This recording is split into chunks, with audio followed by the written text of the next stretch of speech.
Hey everybody, Soul and Shine Only here, coming to you with thoughts for the weekend for this Friday, November 9th, 2012.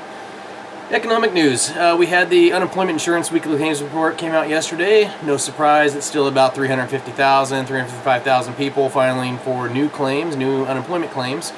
However, it looks like in light of the election and the fact that many companies were asked to hold off announcing layoffs and closings, that number's probably going to go a lot higher in the coming weeks. There's several stories out there regarding the announcement of many companies where people are starting to get laid off. We know that Boeing and a lot of defense contractors were asked not to lay anybody off or even announce that they were laying anybody off until after the election. Well, that's already happening. We have Boeing announcing, some other, I think it's Energizer is going to be laying off people, Westinghouse, Lightyear Network Solutions, Hawker Beechcraft, U.S. Cellular, there's just Rocketdyne, it goes on and on and on, Husqvarna, yeah, Bristol Myers. There's just a big list of companies that are Caterpillar. These are companies, a lot of them, that Obama went and campaigned at with their CEOs and at the plants talking about how great the jobs recovery is, and these are a lot of companies that are now, right after the election, now they're announcing they have to lay people off. It's just amazing how intertwined big business is with our political system and how corrupt it is. The fact that these politicians on both sides, doesn't matter, bought and paid for by interest in business.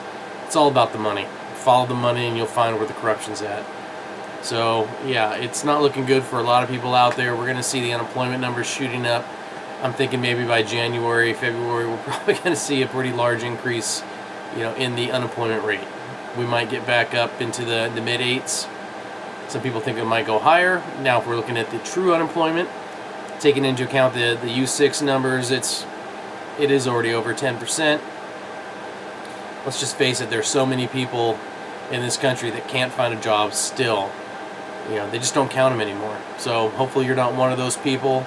I feel for you if you are. I have a couple family members that haven't been able to find work, one in over 2 years, the other one in over a year, and it's just the new reality, I guess. That's just what we have to just live with, right? But don't worry, those of us that are still working and still doing okay, we're just going to pay a little more in tax, and hopefully we can help out all these people that are starving. Yeah, so what is in store for America in the next 4 years? I don't know. Nobody knows. You're going to hear a lot of doom and gloom out there from a lot of people, and it's going to be whatever you make it out to be. You need to have some faith in yourself, your abilities, your friends, your family, your neighbors, and just prepare. Be prepared for the worst, and then if it doesn't happen, you'll be pleasantly surprised. I'll be surprised too. So yeah, what could possibly happen in America? Just look down to Argentina, what's going on there right now. They've been having some pretty difficult economic times in the last couple years down in Argentina. They have an inflation rate, the official inflation rate is 12%. A lot of economists say it's much higher than that. They're no strangers to high inflation down there, but that country, President Kirchner, she's been in power now. She was just elected to a second term. And some people are saying she's trying to get the Constitution changed so she can run for a third term. Sounds kind of familiar, doesn't it? And yeah, it's not looking good. They had the largest rally in their history, anti-government rally yesterday. 700,000 people flooded the city center. It's a lot of people, plus all the other cities had protests going on. People are fed up. They're tired of the corruption, of the socio-political state. This is what happens when socialists and communists, progressives take over the governments. I mean, it sounds great at first. People think they're getting all kinds of free stuff. All they're getting is sold into bondage. And then when they realize they have nothing, the government has nothing to give them anymore, they're going to have to protest. They're going to have to rise up in the streets. And it should never come to that. People should be smarter than that. Shouldn't they? Anyway, speaking of police state, stories out there about how Maryland has, Baltimore specifically, they've increased the use of surveillance, rolling it out citywide, and they just want to make sure that people are safe. because, you know, you give up a little bit of your freedom for security, and soon you'll find you have none. Yeah, they've already rolling out surveillance to all areas of the city to keep an eye on people. Well, they've also implemented microphones to record conversations on city buses. So not only are you going to be seen, you're going to be heard. And I'm sure that's going to be coming to large metropolitan areas everywhere near you soon. There was also a little side story in there also about how a third of the population in this country, the TSA wants to do a body cavity search before I get on a plane. Yeah, go ahead, why not? Woo! It's amazing how far we've fallen in the 10 years since the passage of the Patriot Act. The freedoms that we've given up in this country, and people just don't care. That's what I'm most shocked about, the number of people who just do not care.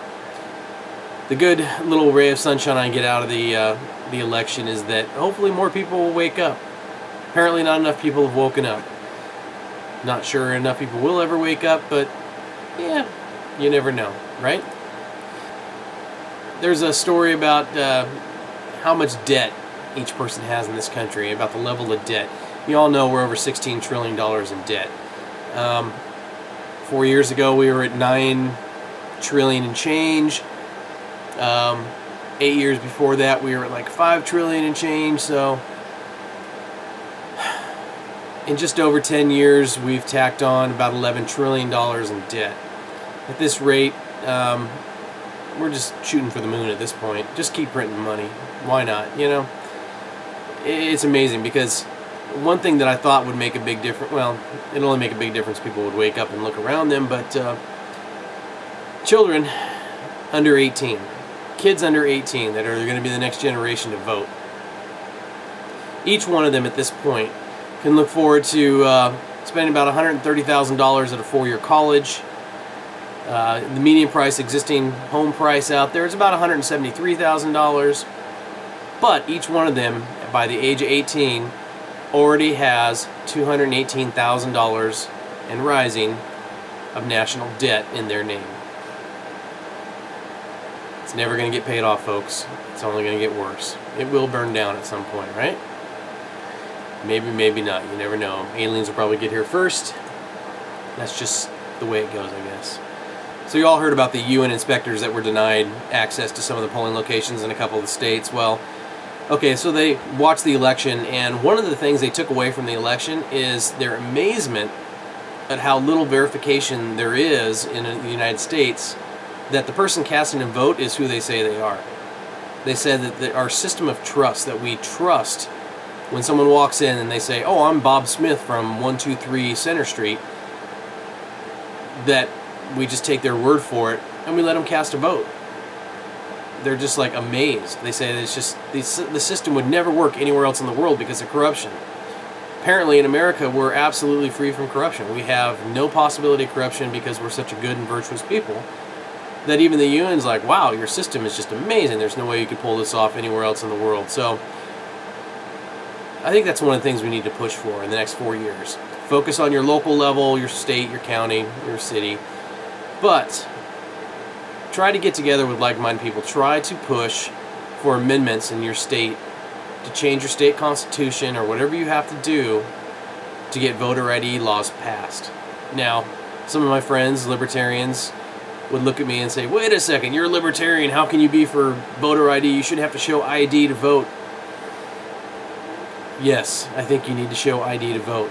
We've proven that corruption is too great, that there are plenty of people that are more than willing to take away your right as an American citizen to cast a vote and go cast a vote in your name. You have a sacred duty and an obligation to participate in the process in this nation.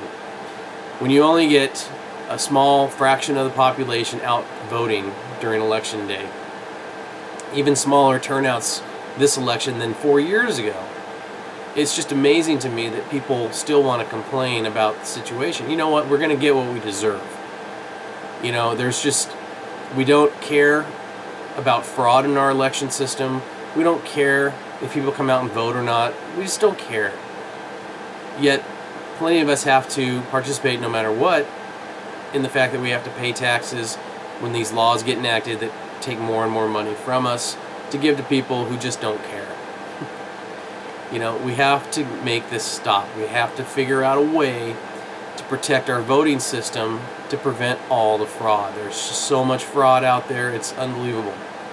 I don't know what percentage of votes cast ends up being fraudulent, but when you look at how small a percentage of people even come out and vote in the first place, it's just shocking. But that's just me and my civic-minded thinking, you know, thinking that people will live up to their duty as a citizen of this country and participate in the most basic form of government they can do, and that's go vote. Well, I would hope they at least get informed before they vote. It's amazing. You see all these little side stories of people being interviewed and have no idea who members of Congress are. They don't know how many branches of government we have. All they know is there's a war on women and we got to make sure there's birth control so women can have as much sex as they want and not worry about it. So anyway, we do have a new president. He's got 4 more years. Congratulations. And we'll see, there's been rumors that Hillary will step down after the inauguration. Eric Holder will step down. And it's all warm and fuzzy until you say, well, who's going to replace them? And you might get old big sis Napolitano. She might become the new Attorney General. Not looking good. I hear that like the CEOs of Google and Yahoo, they might also get appointed to cabinet positions because, you know, they have so much qualification and everything. There's nothing like there's, I don't know, crony capitalism going on. You know, they get all the tax breaks and then they get an important position in the cabinet. So, outstanding. But the very first thing Obama did the morning after the election was reopen the treaty negotiations for the UN Small Arms Treaty. So, yeah, it didn't take long for that to happen, right back after the Second Amendment, and we'll see how far they can go. I know people say, well, we've got a Republican control of the House of Representatives, but,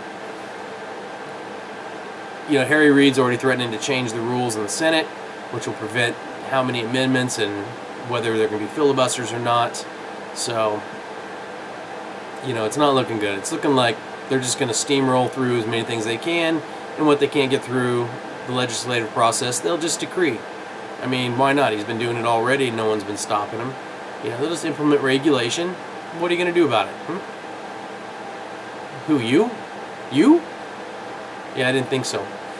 For those of you in the storm-ravaged areas there in the Atlantic seaboard, you know, my heart, prayers go out for you.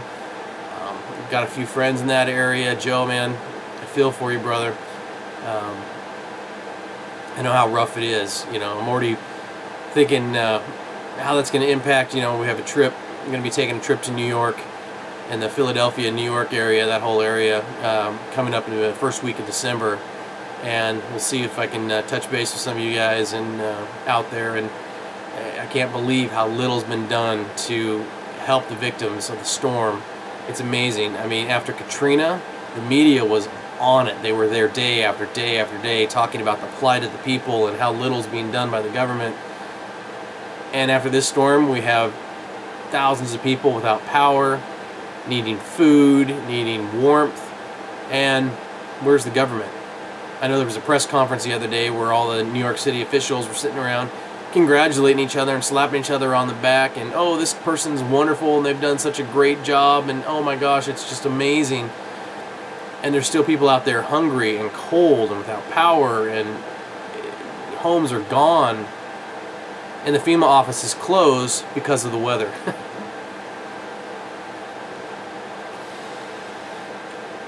But these are the people that voted for Obama. So I saw a poll, or heard about a poll, that like 42% of those polled were saying that the storm and the government's response to the storm, particularly Obama, was one of the contributing factors to why they voted for him.